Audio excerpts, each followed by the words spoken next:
69ஆம் சங்கீதம். லெச்சை என் முகத்தை மூடிற்று.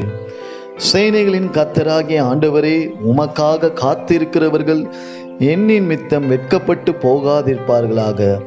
இஸ்ரவேலின் தேவனே, உம்மை தேடுகிறவர்கள் என்னின் மித்தம் நாணமடையாதிருப்பார்களாக.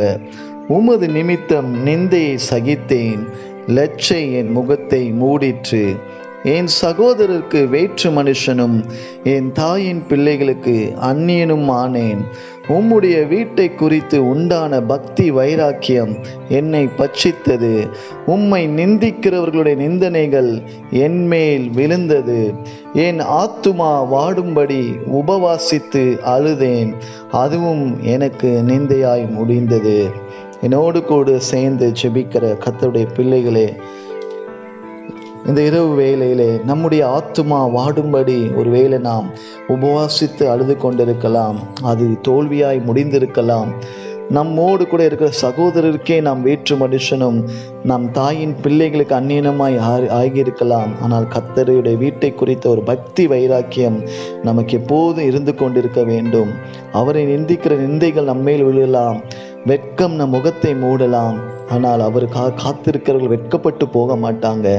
இஸ்ரவேலின் தேவனை தேடுகிறவர்கள் ஒரு நாளும் நாணமடைய மாட்டார்கள் என்று சங்கீதக்காரன் சொல்லுகிறான். அந்த விசுவாசத்தோடு கூட ஜெபிப்போமாம். சேனைகளின் கர்த்தராகிய ஆண்டவரே, உங்களுடைய குமாரனாகிய இயேசு கிறிஸ்துவின் நாமத்தில் உங்கள் சமூகத்தில் வருகிறோம். அப்பா, உமது நிமித்தம் எங்கள் வாழ்க்கையில் நிந்தனைகள் வந்தாலும், வெட்கங்கள் எங்கள் முகத்தை மூடினாலும், எங்கள் உடன் பிறந்தவர்களுக்கு நாங்கள் வேற்று மனுஷரை போல, எங்கள் தாயின் பிள்ளைகளுக்கு அந்நியர் போல இருந்தாலும், உம்முடைய வீட்டை குறித்த பக்தி வைராக்கியம் என்னை பட்சித்ததுக்காக ஸ்தோத்திரம். அப்பா, உம்முடைய நிந்திக்கிற நிந்தனைகள் அப்பா என் மேல் விழுந்தாலும் அதை நான் சந்தோஷமாய் ஆண்டவரை எண்ணுகிறேன். அதை அவமானமாய் எண்ணாமல் அதை சந்தோஷமாய் எண்ணுகிறேன். அப்போஸ்தலர்கள் தாங்கள் அடிக்கப்பட்ட போதும், தாங்கள் எச்சரிப்பு பெற்ற போது அதை அவமானம் அடையாமல் சந்தோஷமாய் ஏற்றுக்கொண்டது போல நாங்கள் சந்தோஷமாய் ஏற்றுக்கொள்ளுகிறோம். அப்பா, ஏனால் ஆண்டவரே, நாங்கள் விசுவாசித்துக்கிறவர் என்னார் என்று நாங்கள் அறிந்திருக்கிறோம்.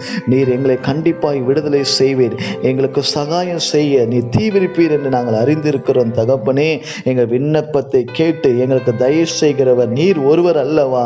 ஆண்டவரே, எங்களை தூரத்திலிருந்து எங்கள் நினைவுகளை அறிந்திருக்கிறீர்.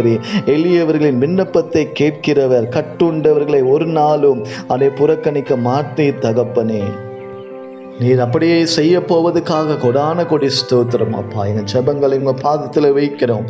இயேசு கிறிஸ்துவின் நாமத்தில் ஜெபிக்கிறோம் நல்ல பிதாவே, ஆமென்.